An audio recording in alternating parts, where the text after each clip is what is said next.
Oh, yes, sorry. Also, it's a very well-oiled machine. Also traditional in the celebration. In the celebration of Independence Day. Is this on? Can you hear me?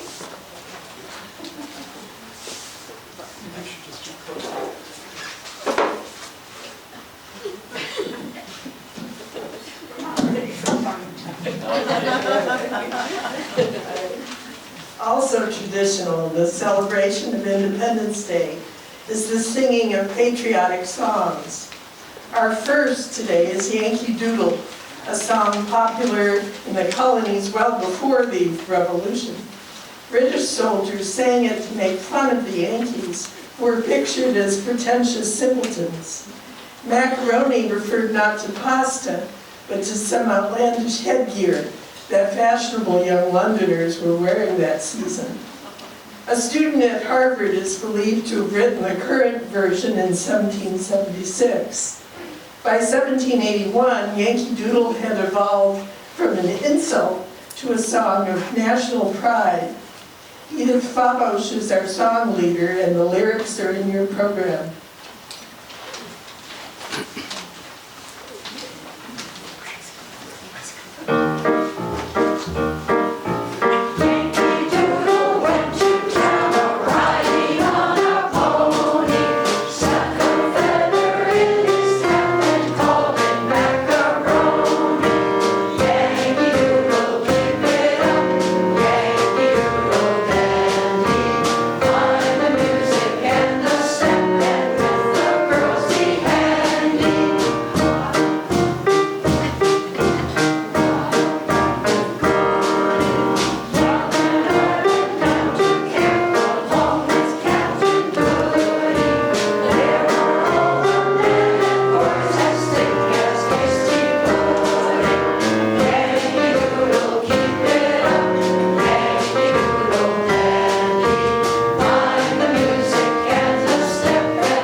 On July 4th, we celebrate the adoption of the Declaration of Independence by the Continental Congress in Philadelphia in 1776.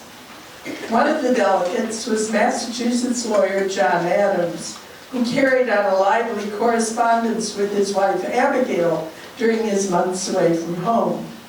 Here to read from some of their letters are Will Montfort and Sandy Alderson Shea.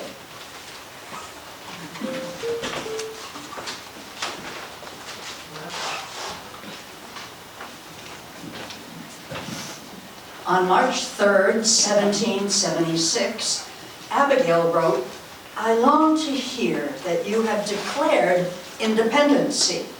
And by the way, in the new code of laws, which I suppose it will be necessary for you to make, I desire you would remember the ladies and be more generous and favorable to them than your ancestors.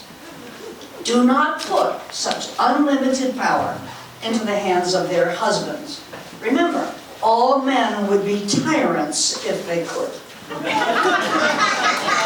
If particular care and attention is not paid to the ladies, we are determined to foment a rebellion and will not hold ourselves bound by any laws in which we have no voice or representation.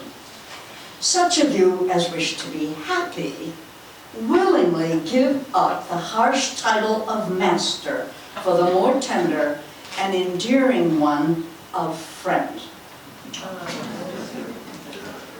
On April 14th, John replied, "We, husbands, know better than to repeal our masculine systems. You know they are little more than theory. We dare not exert our power in its full latitude. We are obliged to go fair and softly in practice, as you know. We are the subjects. We have only the name of masters. Give that up, and we would subject ourselves completely to the despotism of the petticoat. Against that, and against the enemy in the field, I hope General Washington and all our brave heroes will fight valiantly and masterfully."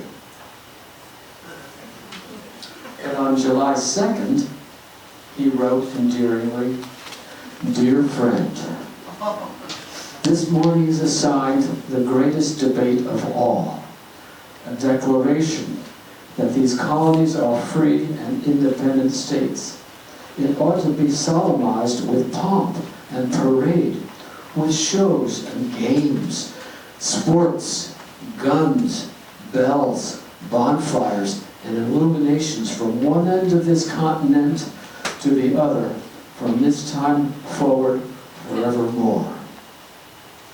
You will see in a few days a declaration setting forth the causes which have impelled us to this mighty revolution, and the reasons that will justify it in the sight of God and man." On July 14th, 1776, Abigail answered, "Your letters never fail to give me pleasure, be the subject what it will. Yet it was greatly heightened by the prospect of the future happiness and glory of our country. Nor am I a little gratified when I reflect that the person so nearly connected with me has had the honor of being a principal actor in laying a foundation for its future greatness. May the foundation of our new Constitution be justice, truth, and righteousness."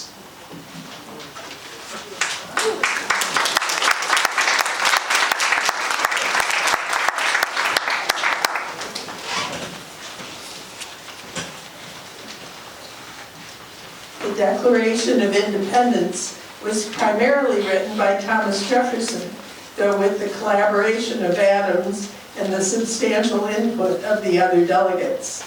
More than 80 changes to the text were made, and approximately a quarter of what Jefferson had written was cut entirely. What remains is a document of high literary quality as well as profound historical interest. On the morning of July 4th, 1776, 12 colonies voted in the affirmative, with New York abstaining. Here to read from the preamble to the Declaration of Independence is Susan Kramer.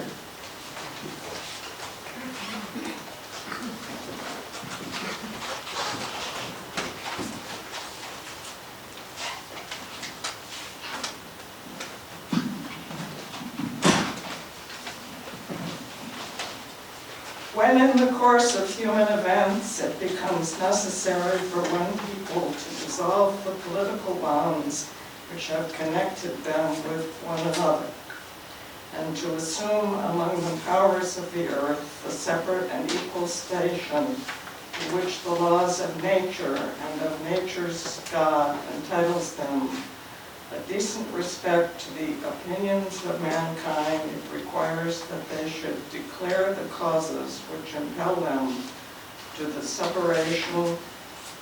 We hold these truths to be self-evident, that all men are created equal, that they are endowed by their Creator with certain inalienable rights, that among these are life, liberty, and the pursuit of happiness, that to secure these rights, governments are instituted among men, deriving their just powers from the consent of the governed, that whenever any form of government becomes destructive of these ends, it is the right of the people to alter or abolish it and to institute new government.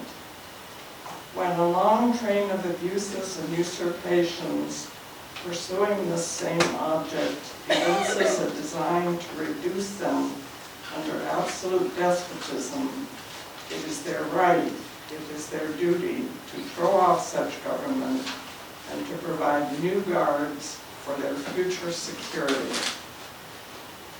Such has been the patient sufferance of these colonies, and such is now the necessity which constrains them to alter their former systems of government.